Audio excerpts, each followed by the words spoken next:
नमस्कार, मैं आपके साथ विभा उपाध्याय। रूस और यूक्रेन के बीच 3 साल से चल रही जंग अब और ज्यादा एक तरीके से कहा जाए तो भयावह वाली स्थिति तक पहुंची हुई है। रूसी सेना यूक्रेन की जमीन को तेजी से जैसे अपने कब्जे में लेती जा रही है।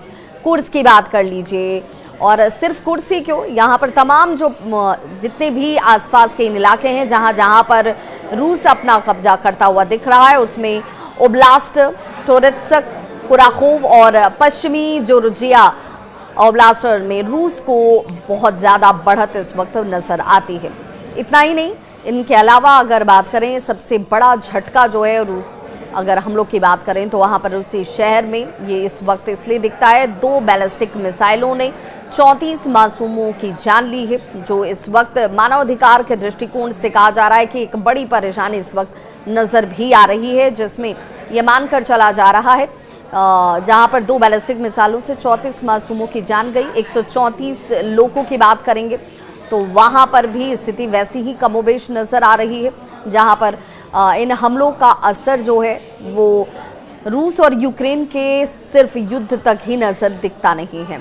यहाँ पर यह भी मानकर चला जा रहा है कि 134 लोग जब इस हमले में घायल हुए हैं तो यूक्रेन ये चीख कर कह रहा है कि भाई पुतिन रुकने का नाम नहीं ले रहे, और ये हम सबके लिए खतरे की बात है। सिर्फ यूक्रेन के लिहाज से आप इसे मत देखिए, इसे सिर्फ यूक्रेन में लोगों की जान जाने के लिहाज से आप न देखें। पूरे विश्व को ये समझना होगा कि रूस ने सूमी शहर को मिसाइलों से जिस तरीके से दहलाया है, ये सभी के लिए चिंता का विषय है। रूसी मिसाइलों ने शहर के बीचों बीच तबाही जिस तरीके से मचाई है, इसका दृश्य किसी का भी रूह कपा सकता है। यूक्रेनी सेना का ये कार्यक्रम यहाँ पर चल रहा था जिस दौरान ये हमला हुआ।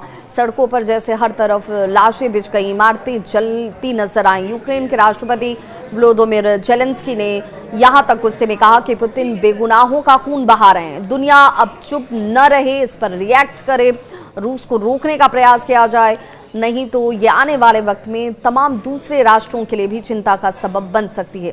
लेकिन रूस ने साफ कर दिया, पलटवार करते हुए कहा कि हमने सिर्फ सैन्य ठिकानों पर निशाना बनाया है। यूक्रेनी जो सेना है वो आम लोगों को ढाल बनाकर कहीं ना कहीं ये विध्वंसक रूप दिखाने का प्रयास कर रही है। रूस की सेना जमीन, आसमान और समंदर तीनों ही मोर्चों पर यूक्रेन को धूल चटा रही है।